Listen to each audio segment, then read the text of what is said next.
Oh, hello. I didn't see you there. My name is Graham Tugwell, and you might know me as a writer of horrific fictions, or you might know me as a performer of horrific fiction, or you might know me as a particularly unsociable grump. Well, today I come to you as none of that, aside from the grump part, obviously, but as a game designer. Yes, indeed, for the past 6 months, I have been part of a team of writers and artists who have come together to create what will almost certainly be, and I don't want to indulge in hyperbole here, but which will almost certainly be considered centuries from now as the Sistine Chapel of tabletop role playing games. And I am speaking, of course, of our new game, Noir 1933. What is Noir 1933?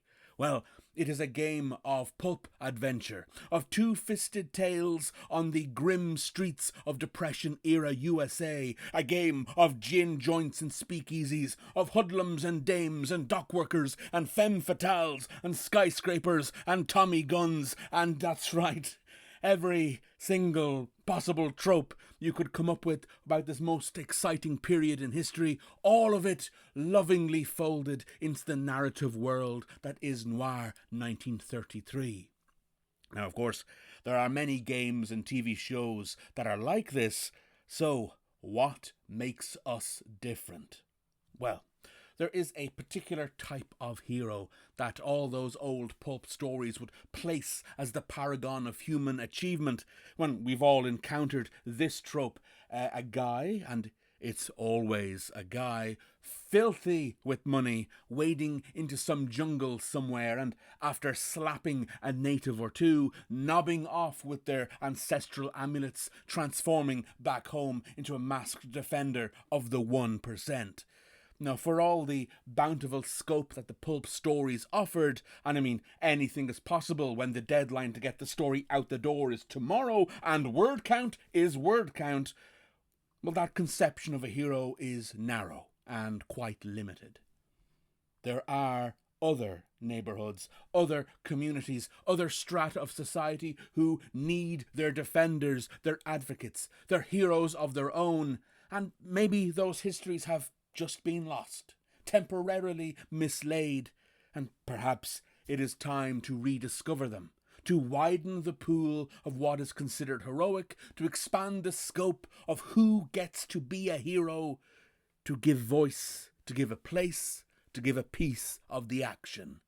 Noir 1933 tells those stories. And it was my role in this great endeavour to design rules and mechanics to facilitate the expansive type of story we wish to tell, to shape the unique experience we want our players to encounter, to take all those familiar tropes of pulp and noir and to marry them with the realities of the historical, with the possibilities of the fictional. In Noir 1933, you don't merely design your character, be it a street-level archetype like the suave professional or the cunning street sharp, or more exotic fare like the techno-wizardry of the gadgeteer or the weird, otherworldly mystic. No, in tandem with these heroes comes their neighbourhood, a living, breathing community that they design, defend, and develop, and which in turn provides resources to bolster and support the growth of their champion. Together, these neighbourhoods create a city that is a dynamic ecosystem of factions and forces, of great good and unspeakable sin that changes and progresses with each session of Noir 1933.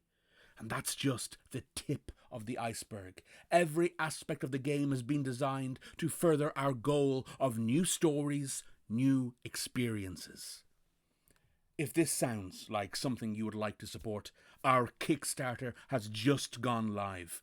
We are well on the way to being funded, thank you very much, but we could always use that extra push to get us across the line, and there are numerous stretch goals we dearly hope to achieve.